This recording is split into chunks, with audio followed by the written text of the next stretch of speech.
I love you, teacher. Helen Keller became deaf and blind when she was very young. Since she was deaf, she did not learn to speak. So her parents were extremely worried. Then they found Miss Sullivan, a teacher for the deaf and blind. That changed Helen's life. Here is an account of the turning point in her life in her own words. I still remember that morning of the year 1887. I was just 7 years of age then. My teacher and Sullivan came to our house that day. Next day she led me into her room and gave me a doll. I played with it for a while. Then Miss Sullivan made some finger movements on my palm. It was an exciting experience. I got interested in that play and started imitating the movements she made with her finger. When I finally succeeded in doing that correctly, I was thrilled. I didn't know that I was spelling DO1-1. Some days later, we were walking in our garden. Suddenly my teacher put my hand under the water tap. As the cool flow of water ran over one hand, she spelled WATR on my other palm. We played this game every day touching different objects. It awakened my soul. I came to know that everything had a name. Now each name gave birth to a new thought. Every object I touched seemed to throb with life. Aha! I was connected with the world through all the words. Miss Sullivan used to take me to long walks. Every morning, I had a lot of questions to ask. I would write something on her palm and in turn she would talk into my palm as people talk into a baby's ear. My teacher satisfied my curiosity. Now everything around me was full of life, love and joy. The second stage of learning was more difficult. It was also based on the sense of touch. Miss Sullivan would speak a word and ask me to touch her lips and throat slowly. I learned to speak through the movements of the lips and the vibration in the throat. When I uttered my first word, it gave me boundless delight. Now I started talking with my toys, stones, trees and birds in the garden. I felt amazed and delighted as my sister ran to me when I called her, and my dog obeyed my commands. I was able to speak. It was a miracle. When I studied seriously, it seemed more like play than work. Whenever anything delighted or interested me, Miss Sullivan would talk about that as if she were a little girl herself. She taught subjects like science by making it so interesting that I remembered everything. Finally, my teacher began teaching me to read. I first read raised letters and later on read with Braille.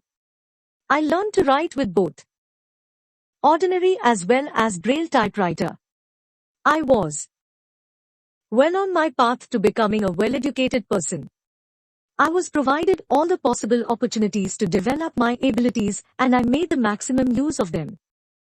I developed great confidence and I even visited the President, Cleveland, at the White House. In 1890, at the age of about 10, I moved to the Perkins Institution. Here my teacher and Sullivan continued to teach me. I could make friends with other blind children here. My loneliness began to disappear and my progress of learning improved quite well. I learnt Latin, German and arithmetic. In 1896, I moved on to the Cambridge School for Young Ladies in Massachusetts. This was really a great achievement for a lady like me who was blind, deaf and could barely produce sounds for communication. I began writing poems and stories. Shortly before my examination, I lost my father. Although emotionally disturbed, I did my best in the examination. My teacher could not accompany me to the examination hall. The teacher spelled out the question in my hand and I typed out the answers. When the result was declared, I was so full of joy to hear that I had passed all the subjects. I remember my first day at the Redcliffe College in 1900. I knew there were challenges in my way but I was eager to overcome them. The professors looked far away as if they were speaking through a telephone. The lectures were spelled into my palms as rapidly as possible. I would note down whatever I remembered when I went back home. Here, I began to write about my life. I wrote the story both in Braille and on a normal typewriter. The story of my life was edited by John Mackey. The writing was published in a magazine in 1903 and I was paid for it. We the blind are as indebted to Louis Braille as mankind is to Gutenberg.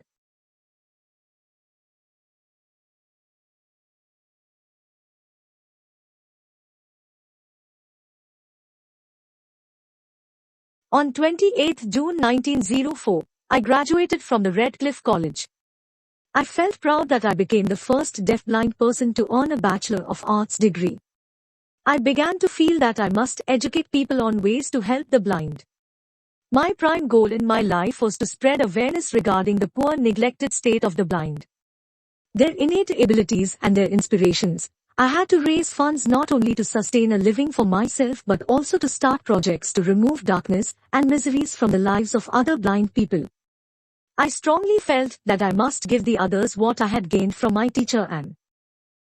Then came a dark cloud in my sky. I was deeply concerned about that. My teacher's eyesight was worsening day by day. As a result, she could not see clearly. She was brave enough to fight against her problem. But I was sorry because she did not heed to her problem of her eyes. Instead, she continued to help me. At last, my teacher lost her eyesight completely and became blind by the year 1935. She sacrificed her eyesight for me. What a great sacrifice it was. If she had not supported and encouraged me to learn, I would not have enjoyed the beauty of the world. I cannot think myself apart from her. My heart always speaks, I love you, teacher. I love you, teacher.